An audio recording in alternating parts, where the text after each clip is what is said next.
Breve historia del tiempo de Stephen Hawking. Capítulo 5. Realizado por Luis Alejandra Aristizábal, Elizabeth Serna Ramírez, Camila Zuluaga, María Alejandra García Ramírez, Micheli Marulanda, Kelly Gómez y Vanessa Sánchez. En 1979 fue elegido profesor Lucasian de matemáticas, la misma silla que ocupó Isaac Newton. Tenían un gran libro que se supone debían firmar todos los maestros universitarios. Luego de ser profesor durante un año, se dieron cuenta de que Stephen no lo había firmado. Luego de llevarlo a su oficina y con dificultad firmarlo, fue la última vez que firmó con su nombre. Bernard respetaba mucho a Stephen, ya que era su supervisor. Por otra parte, llegó a conocerle muy bien, ya que había vivido con su familia durante un año. En 1982, cuando Stephen se enfrentó a las colegiaturas de su hija Lucy, decidió realizar un libro sobre el universo dirigido a los lectores sin estudios científicos.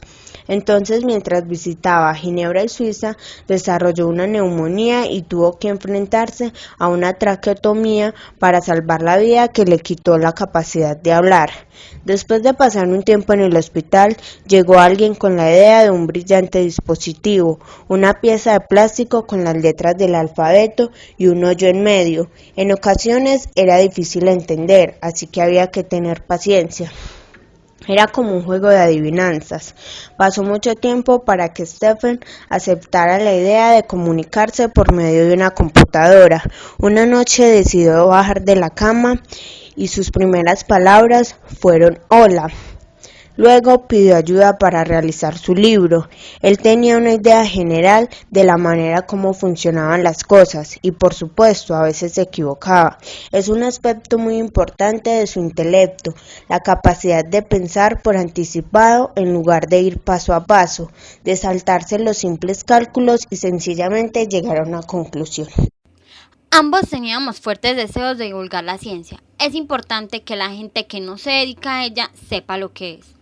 Claro que se tenían que pulir las cosas y que no se podía explicar cada detalle, pero hasta donde es posible, si usted usa una analogía, no querrán que deje de funcionar al primer obstáculo. Desearán que una analogía sea lo suficientemente precisa para que si alguien empieza pensando en esos términos, no extrapolare después de la analogía y encuentre que no tiene sentido. Lanmus. Steph salía de la casa en la mañana, viajaba por su cuenta y llegaba al trabajo alrededor de las 11. La gente le preguntaba a Steph qué pensaba del trabajo que realizaba o cualquier cosa interesante y los análisis seguían y seguían, si era necesario, toda la tarde. Brian Witt. Steph era un buen maestro debido al tiempo y al interés que le dedicaba a sus alumnos. Muchos profesores universitarios se mantienen distantes y no ven mucho a sus alumnos. Steph estaba con nosotros todo el día. Christopher Heinz. En los días en que aún podía hablar, era posible entenderlo, descubrir que cuando pasaba fuera mucho tiempo, a pesar de que perdía el arte de entenderlo, por decirlo así, al regresar me bastaban un par de minutos para captar lo que decía. Steph Hawking. Durante un tiempo después de la traqueotomía, la única manera en que podía comunicarme era deletreando palabras, levantando la ceja cuando alguien señalaba la letra correcta en una tarjeta de deletrear. Sin embargo, un experto de computadoras de California supo mis apuros y me envió un programa de computadora que me permitía seleccionar, con solo presionar un interruptor en mi mano, palabras de una serie de menúes en la pantalla. Mary Hawkins. Mi padre pasó mucho tiempo investigando todo lo probado que se supiera sobre enfermedades neuromotoras y sobre el Hawkins. Lo trastornó mucho la muerte de su padre, fue más bien algo terrible. Steve permaneció en el hospital mucho tiempo después de la traqueotomía y no tenía un vehículo especial que lo llevara de aquí para allá.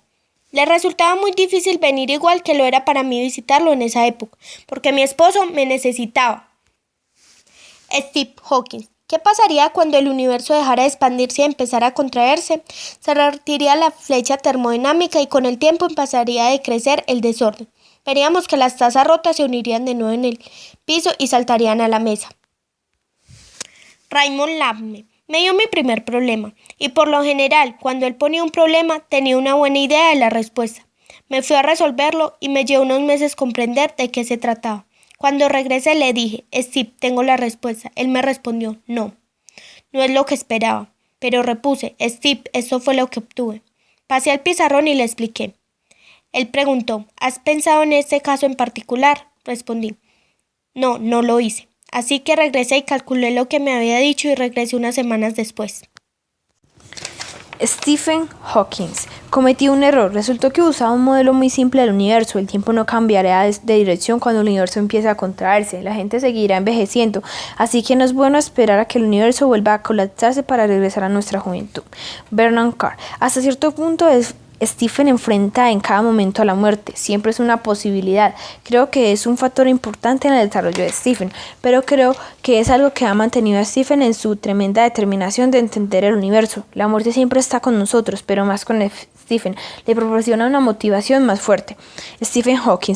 El universo tiene dos destinos posibles. Puede seguir expandiéndose para siempre o puede recolapsarse y llegar a un final del Big Crunch. Sin embargo, tiene ciertas ventajas sobre otros profetas del reino. Cualquier cosa que pase 10.000 años después de ahora estaré allí para probar que estaba equivocado. Ian Mons. La silla de ruedas es un problema logístico en los viajes porque tiene que ir dentro del avión. Stephen tendría que esperar 1 hora o 2 hasta que saliera el equipaje, lo que presentaría un gran problema porque no habría lugar donde dejarlo a él. En una ocasión insistió tanto que la tripulación aceptó poner la silla de ruedas en un asiento de primera clase mientras nosotros viajamos en segunda. Y por supuesto que es un gran problema, porque cualquiera que vaya en la silla de ruedas tiene que pasar a través del detector de metales y la silla no cabe allí.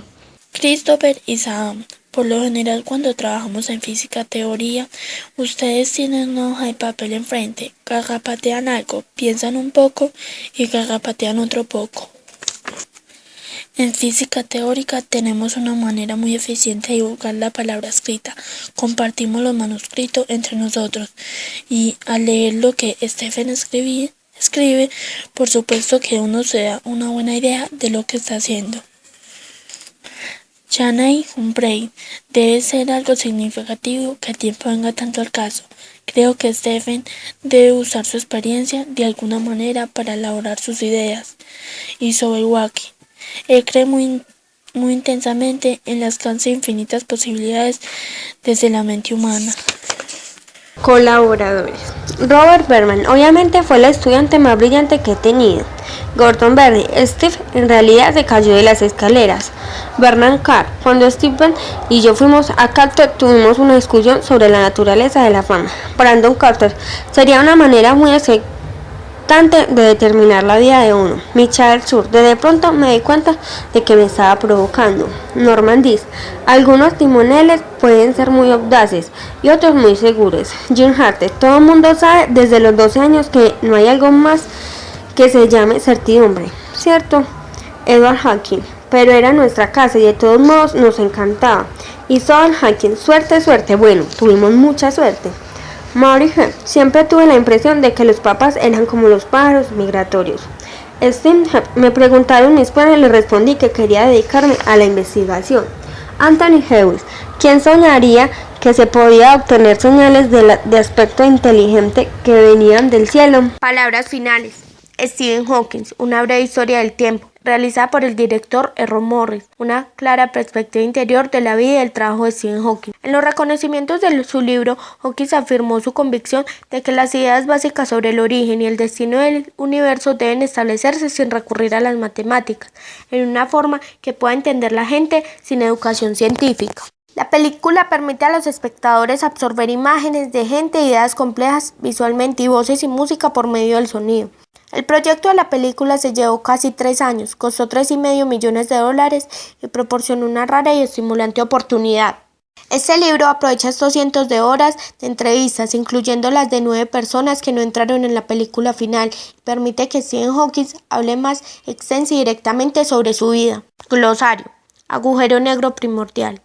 Un agujero negro formado poco después del Big Bang.